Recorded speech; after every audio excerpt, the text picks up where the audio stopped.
एक कहावत ही लोगों ने बना ली है कि दूर के ढोल सुहावने होते हैं, पास में जाओ तो वही ढोलक की धमड़ धमड़ आवाज कान फोड़ने लग जाती है।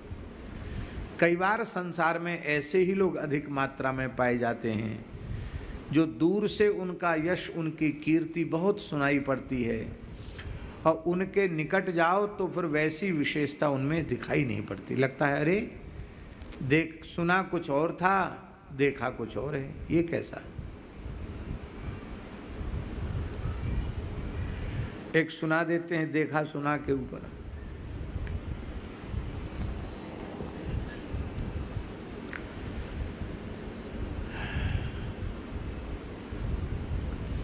एक दंभी पुरुष था,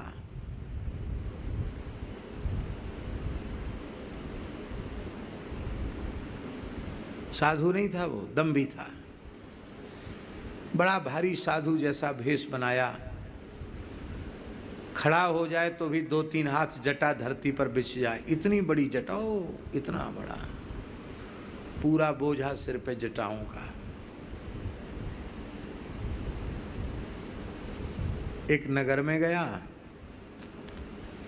एक सेठ ने देखा ऐसी जटा पता नहीं कितने वर्षों में बनी होगी। बोला महाराज हमारे यहाँ थोड़ा निवास कर लीजिए, आपके चरण पड़ जाएं, पवित्र हो जाए।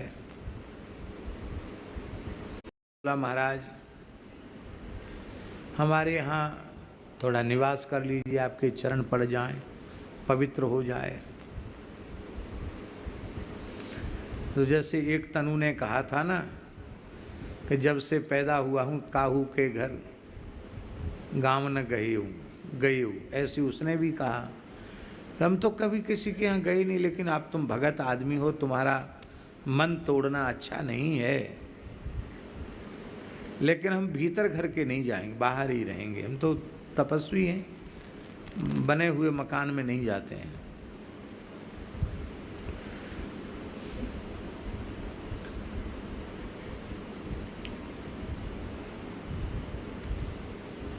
वो लगा ठीक है। बगीचा था घर के बाहर में,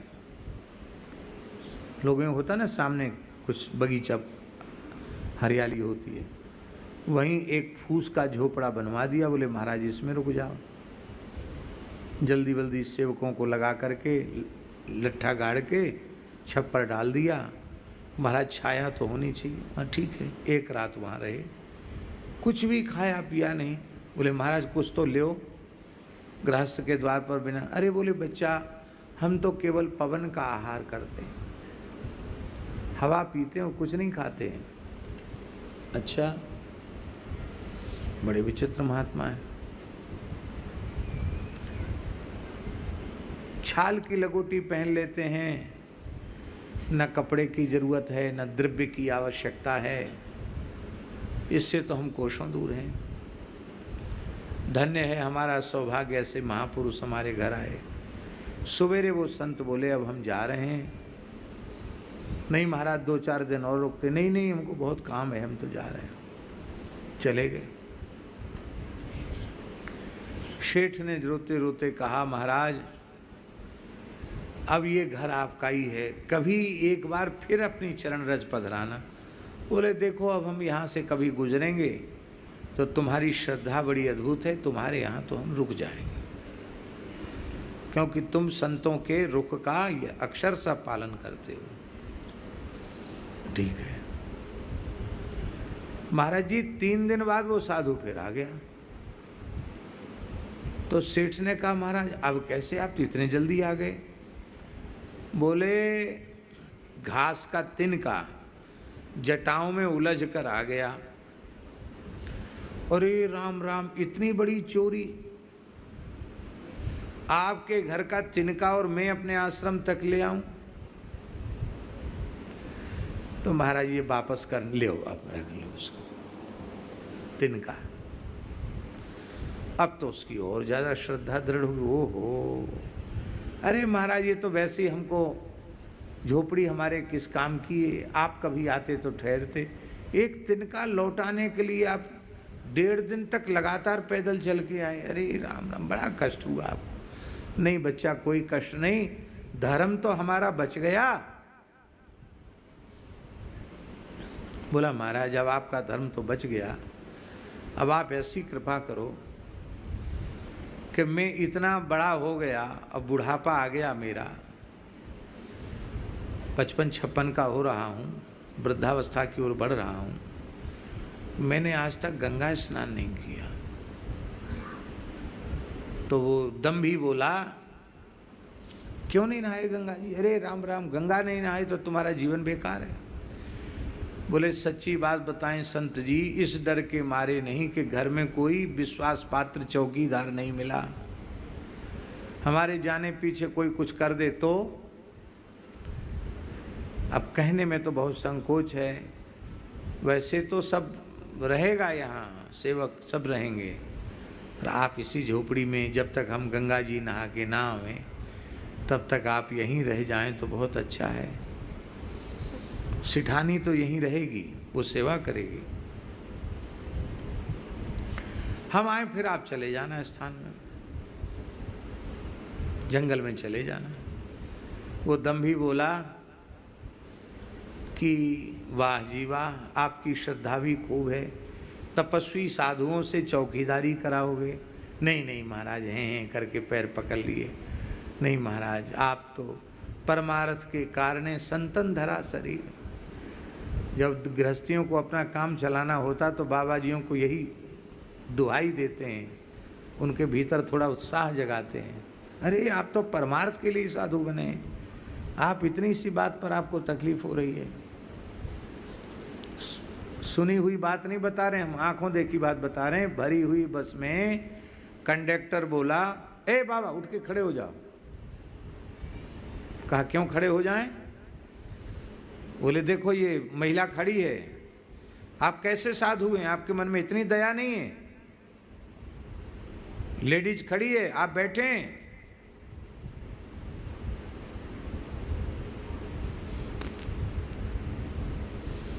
महात्मा बेचारे उठ के खड़े हो गए। इतनी भीड़ थी बस में कि उसमें खड़े होने की भी जगह नहीं थी, फिर खड़े हो गए, महिला को बिठा दिया। तो उस महात्मा ने कहा कि कंडक्टर साहब एक बात बताओ, हम तो वैसे भी उम्र वाले हैं। वो महात्मा बाबा महात्मा भी थे, 70-75 साल की उम्र के थे, ले हम तो उम्र वाले हैं, हमको आपने डांट के खड़ा कर दिया, मैं खड़ा भी हो गया, पर यहाँ 20-20, 25-25 साल के जवान बैठे हैं, इनको आपने क्यों नहीं कहा कि लेडीज खड़ी है आप खड़े हो जाओ?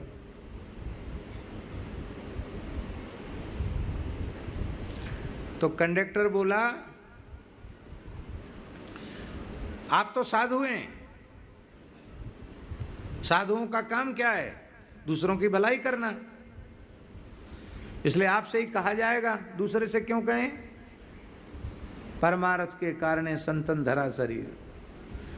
महात्मा बोले ठीक है, यही सजा मिल रही है हमको साधु बनने की, अब जहाँ तक हमको जाना वहाँ तक तो हमको जाना ही पड़ेगा, ये स्थिति है। बोले महाराज तो परमार्थ के लिए आप लोगों ने अवतार लिया है, आप रुक जाइए।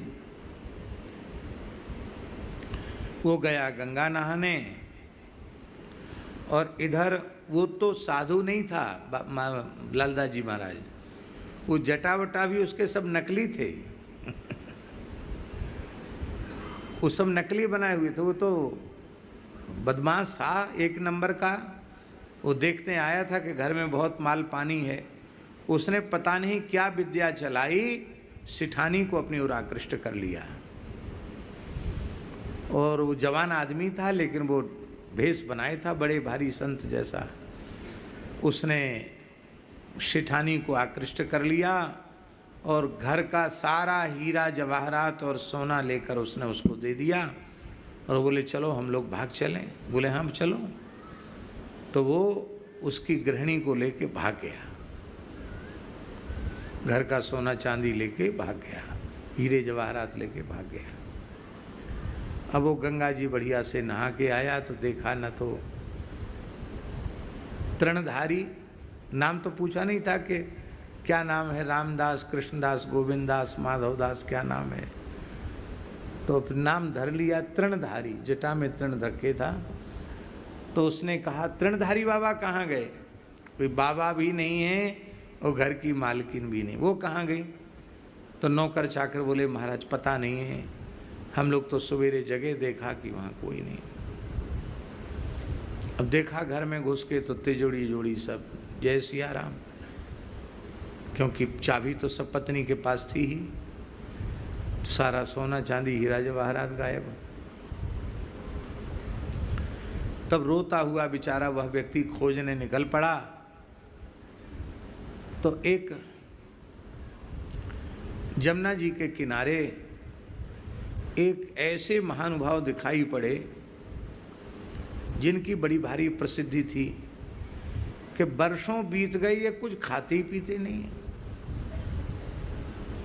गीली गीली मिट्टी शरीर पर लगा के बैठे रहते थे, धूना जलता रहता था, दिन भर बैठे रहते थे, रुपया पैसा चढ़ता रहता था। तो अब वो दूध का जला मट्ठा को भी फूंक फूंक कर पीता है। तो तृणधारी ने ऐसा उसको छका दिया था, उसको लगा कि यहाँ भी देखना चाहिए असलियत कितनी है। वो वहीं रह गया बेचारा सेठ। तो उसने देखा कि वो उसी क्षेत्र का मल्लाह है, शरीर में कीचड़ लपेट के बैठ जाता है, बुढ़ा तो है ही है, और रात में इसके परिवार के बच्चे आते हैं, मिठाई रुपया फल फ्रूट सब उठा के ले जाते हैं, और ये रात्रि में गंगा जमुना जी में जाता है, जाल उसमें से निकालता है, नई नई ताजी ताजी मछलियाँ लाता है और धूना में भून करके जय सिया राम कर लेता है, फिर सो जाता है। सवेरे जब लोगों के आने का समय होता आंख मूंद के बैठ जाता है। इसी से खूब रुपया पैसा कपड़ा भेंट दक्षिणा सब आती। बोले वाह जी वाह, आगे बढ़े। वो बढ़ रहा था, साधु नहीं खोज रहा था, वो तो तृणधारी को खोज रहा था और अपनी गृहिणी को खोज रहा था। खोजते खोजते एक राजा के राज्य में पहुंचा। तो वहाँ जैसे यहाँ सत्संग सुनने के लिए इतनी भीड़ इकट्ठी है, वहाँ राजा संगीत प्रिय था, संगीत का शौकीन था, और तान टप्पे वाले सब बढ़िया सब बैठे थे, सरंगी, बांसुरी, सहनाई, मृदंग, तबला वगैरह जितने बाजे थे सब तरह के साजिंदा लोग बैठे थे। राजा बैठा था और वो जो तृणधारी था उसके न जटा और न दाढ़ी न मूछ, बढ़िया अच्छे घुंघराले वाल, चुस्त चूड़ीदार पैजामा पहने हुए था और किनारीदार बढ़िया चुन्नटदार घेरावदार कुर्ता पहने, जैसे अभिनय करने वाले लोग पहनते हैं, पहने हुए था। उस सरंगी पर स्वर दे रहा था खड़े खड़े, और वो जो सिठानी थी वो कथक सीखी हुई थी, वो नाच रही थी, पखावज वाले पखावज बजा रहे थे। सेठ भी वहाँ बैठ गया बेचारा कुर्सी पर। अब वो नाचते नाचते उसकी गृहिणी ने उसको देख लिया, अपने पति को, और जो बजाने वाला था संगीत तृणधारी, भूतपूर्व तृणधारी, उसने भी देख लिया। अरे ये बैठ गए, यहाँ तक आ गया, अब ये राजा से शिकायत करेगा, फांसी होगी हमारी, पकड़े जाएंगे। तो दोनों ने आंखों के इशारे से कहा आ गया है, बैठा है। तो उसने आंखों से ही कहा कोई बात नहीं, हम ये तो संगीत प्रिय है, इसको हम संगीत के से ही झुमा करके अपनी ओर आकृष्ट कर लेंगे। और बड़ी जोर का गायन हुआ, बड़ी जोर का नृत्य हुआ। राजा ने कहा वाह वाह वाह वाह वाह, क्या कहना क्या कहना, क्या आप सारंगी बजाते हो, क्या गाते हो, और ये क्या बढ़िया नाचती है देवी, वाह, ऐसे लगता कोई स्वर्ग की अप्सरा हो। आप लोगों ने भी बहुत अच्छा बजाया गाया, वाह बहुत अच्छा। अब मैं मुँह मांगा इनाम देना चाहता हूँ। मैं संगीत प्रिय हूँ, बोलो क्या चाहिए। तो वो सरंगी बजाने वाला था ना, वही तो था बदमाश जो लेके आया था बनिया की घरवाली को। वो बोला, वो जो बैठा है ना उससे कुछ पूछो मत, उसकी कुछ सुनो मत, तुरंत उसको फांसी पर चढ़ा दो, बस ये। उस वैश्य को राजा ने कहा आज्ञा का पालन हो, बस तुरंत सिपाही उठे, उसको पकड़ लिया, बोले चलो फांसी पर। तो फांसी जिसको दी जाए, तत्काल फांसी पर चढ़ाना है, विलंब नहीं करना है। तो जिसको फांसी दी जाती है उससे पूछा जाता है कि आपकी अंतिम इच्छा बताओ। तो उस नियम के अनुसार राजा ने पूछा तेरी अंतिम इच्छा क्या है? महाराज आपके जीवन की जय जयकार हो, आप संगीत प्रिय हैं और मैं संगीत का सरगम का सा भी नहीं जानता, पर आपकी संगीत गोष्ठी में बैठकर हमको भी संगीत आ गया है, गाना आ गया है। मरना तो मुझे है ही है, फांसी आपने कह दिया है, फांसी होगी, पर एक ही इच्छा है कि मैं कुछ बढ़िया से तान भर के गाऊं, गा कर के तब मरूं। वाह, ऐसा व्यक्ति भी जीवन में पहली बार देखा जिसकी फांसी निश्चित हो गई, वो गाना चाहता है। गाओ गाओ गाओ। तो बोले भाई स्वर दो। गवैया तभी गाते हैं ना जब स्वर देने वाले स्वर देते हैं। इन्होंने भी स्वर देना शुरू कर दिया।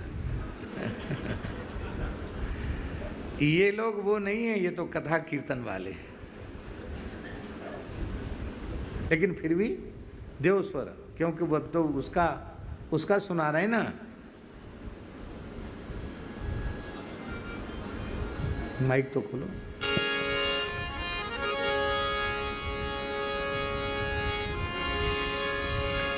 एक देखा तृणधारी, ले गया बनिया किनारी। एक देखा तृणधारी, ले गया बनिया किनारी। एक देखा तृणधारी, ले गया बनिया किनारी।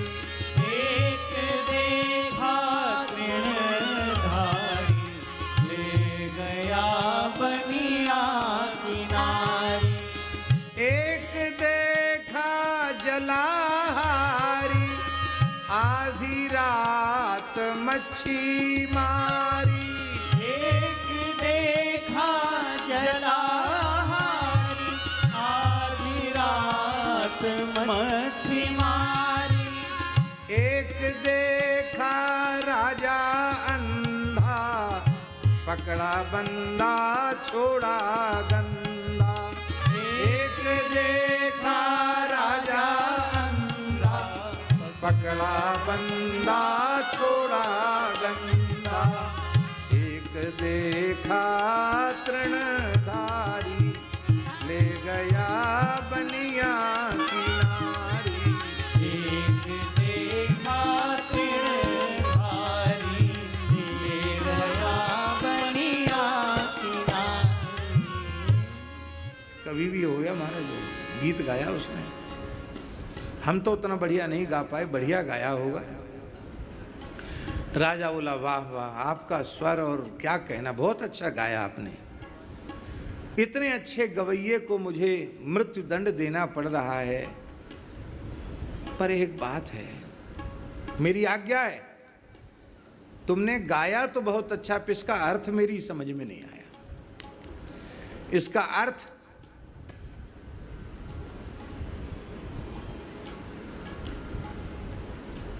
एक एक पद की व्याख्या करके सुनाओ, क्योंकि हमको समझ में नहीं आया। आपने कहा एक देखा तृणधारी, कौन है भैया तृणधारी? ये तृणधारी कौन होता है? किसकी नारी ले गया? एक देखा निराहारी, आधी रात मच्छी मारी, ये क्या है, निराहारी कौन है? और तुम हमको बोल रहे हो अंधा? मैं अंधा नहीं हूँ, आँख वाला हूँ। हमने किस गंदे को छोड़ दिया, गुनाहगार को छोड़ दिया, और किस बंदे को, सच्चे आदमी को पकड़ लिया? तो उसने कहा कि महाराज अब अर्थ समझ लीजिए, और पूरी कहानी शुरू से लेके अंत तक सुनाई कि जो सरंगी बजाने वाला है ना, यही वह बदमाश है तृणधारी। ये हमारी गृहिणी को ले आया, और वहाँ हमने जमुना किनारे एक मलाह को देखा जो इस तरह का नाटक किए हुए बैठा था, और एक मैंने आपको देखा कि आपको पूछना चाहिए था, भाई बिना किसी अपराध के मैं किसी को मृत्युदंड कैसे दे सकता हूँ? आपने बिना छानबीन के कह दिया ठीक है इसको फांसी पर चढ़ा दो। तब राजा ने अपनी भूल स्वीकार की, तृणधारी पकड़ा गया, उसको फांसी हुई, निराहारी भी पकड़ा गया, उसको आजीवन कारावास हुआ, और जिसका जो था उसको वापस दिया गया। बोलो वृंदावन बिहारी लाल की जय।